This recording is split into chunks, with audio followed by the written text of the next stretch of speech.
Marcos capítulo 14. 2 dias depois seria celebrada a Páscoa e a festa dos pães sem fermento. Os principais sacerdotes e os escribas procuravam uma forma de prender Jesus à traição, para matá-lo, pois diziam: não durante a festa, para que não haja tumulto entre o povo. Quando Jesus estava em Betânia, fazendo uma refeição na casa de Simão, o leproso, veio uma mulher trazendo um frasco feito de alabastro, com um perfume muito valioso, de nardo puro, e quebrando o frasco, derramou o perfume sobre a cabeça de Jesus. Alguns dos que estavam ali ficaram indignados e diziam entre si: para que este desperdício de perfume? Este perfume poderia ter sido vendido por mais de 300 denários para ser dado aos pobres. E murmuravam contra ela. Mas Jesus disse: deixem a mulher em paz. Por que vocês estão a incomodando? Ela praticou uma boa ação para comigo, porque os pobres estarão sempre com vocês, e quando quiserem podem fazer-lhes o bem, mas a mim vocês nem sempre terão. Ela fez o que pôde, ungiu o meu corpo antecipadamente para a sepultura.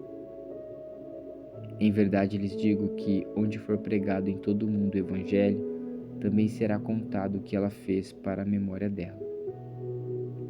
E Judas Iscariotes, um dos 12, foi falar com os principais sacerdotes para lhes entregar Jesus. Eles, ouvindo isto, se alegraram e prometeram dar dinheiro a ele. Nesse meio tempo, Judas buscava uma boa ocasião para entregar Jesus. E no primeiro dia da festa dos pães sem fermento, quando se fazia o sacrifício do cordeiro pascal, os discípulos de Jesus lhe perguntaram: onde quer que façamos os preparativos para que o Senhor possa comer a Páscoa? Então Jesus enviou 2 dos seus discípulos, dizendo-lhes: vão até a cidade. Ali, um homem trazendo um cântaro de água sairá ao encontro de vocês. Sigam esse homem e digam ao dono da casa em que ele entrar que o mestre pergunta: onde fica o meu aposento no qual comerei a Páscoa com os meus discípulos? E ele lhes mostrará um espaçoso cenáculo, mobiliado e pronto. Ali façam os preparativos. Os discípulos saíram, foram à cidade e, achando tudo como Jesus lhe tinha dito, prepararam a Páscoa.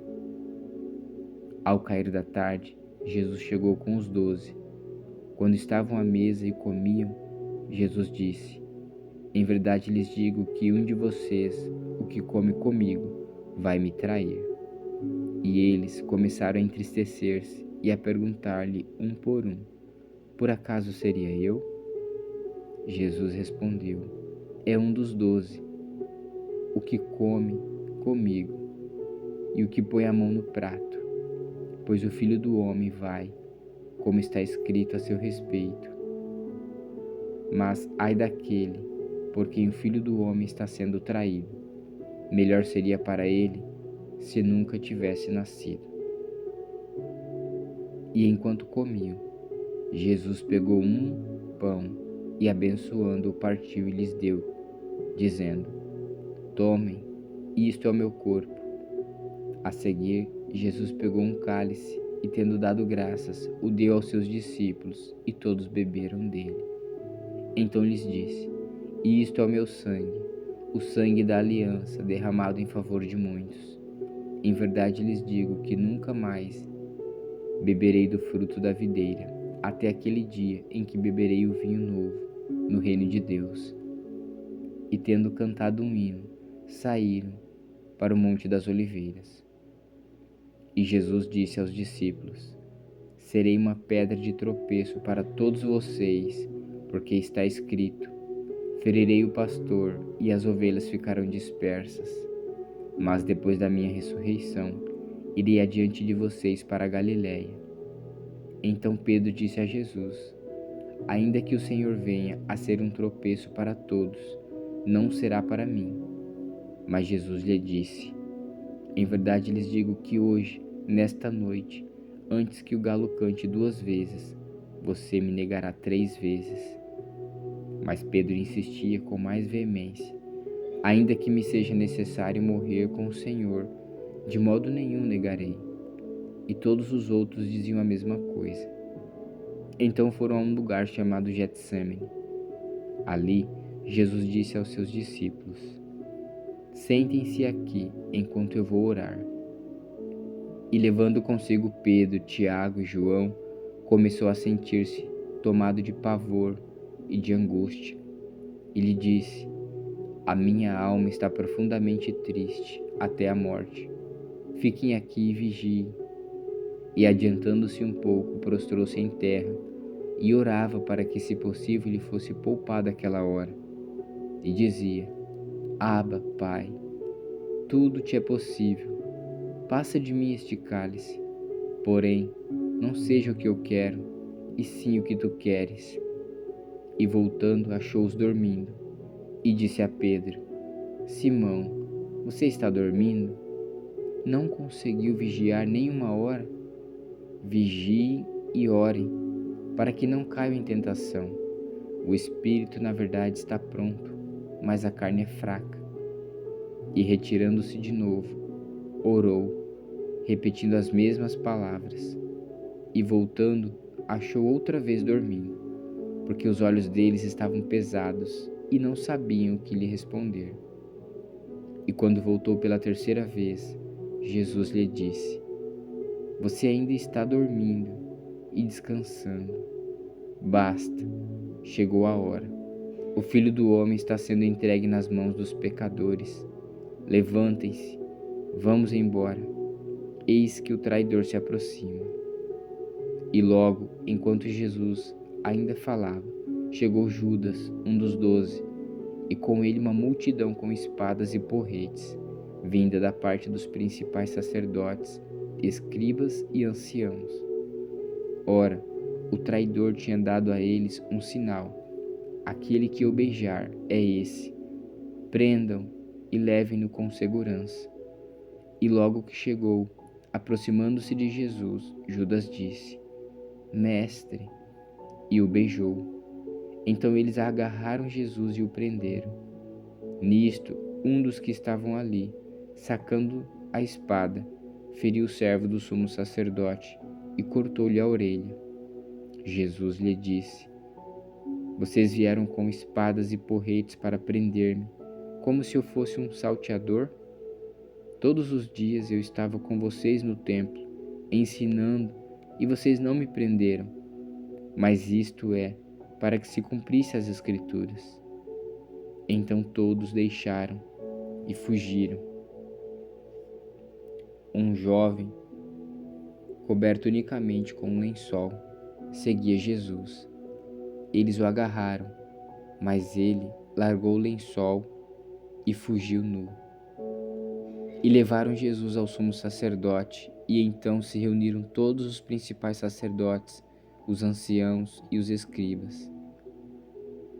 Pedro seguiu Jesus de longe até o interior do pátio do sumo sacerdote e estava sentado entre os servos, aquentando-se no fogo, e os principais sacerdotes e todo o sinédrio procuravam algum testemunho contra Jesus para o condenar à morte, mas não achavam nada, pois muitos testemunhavam falsamente contra Jesus, mas os depoimentos não eram coerentes.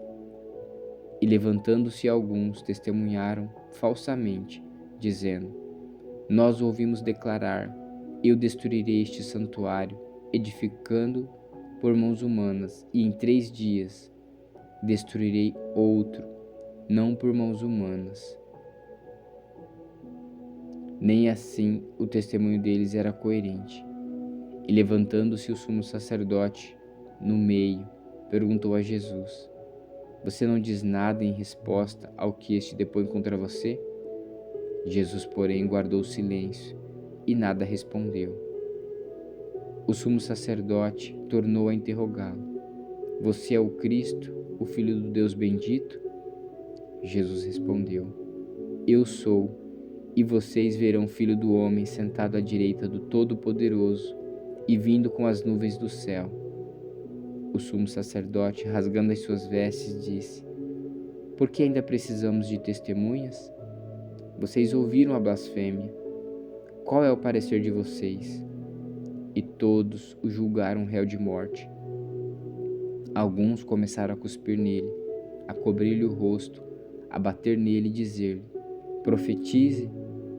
E os guardas davam-lhe bofetadas. Estando Pedro embaixo no pátio, veio uma das empregadas do sumo sacerdote, e vendo Pedro, que se aquecia, fixou os olhos nele e disse: você também estava com Jesus, o Nazareno. Mas ele negou, dizendo: não conheço, nem compreendo o que você está falando. E saiu para o pórtico, e o galo cantou.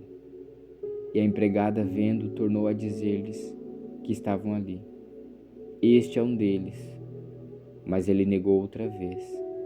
E pouco depois, os que estavam ali disseram outra vez a Pedro: com certeza você é um deles, porque também é galileu. Ele, porém, começou a praguejar e a jurar: não conheço esse homem de quem vocês estão falando. E no mesmo instante o galo cantou pela segunda vez. Então Pedro se lembrou das palavras que Jesus lhes tinha dito: antes que o galo cante 2 vezes, você me negará 3 vezes. E caindo em si, começou a chorar.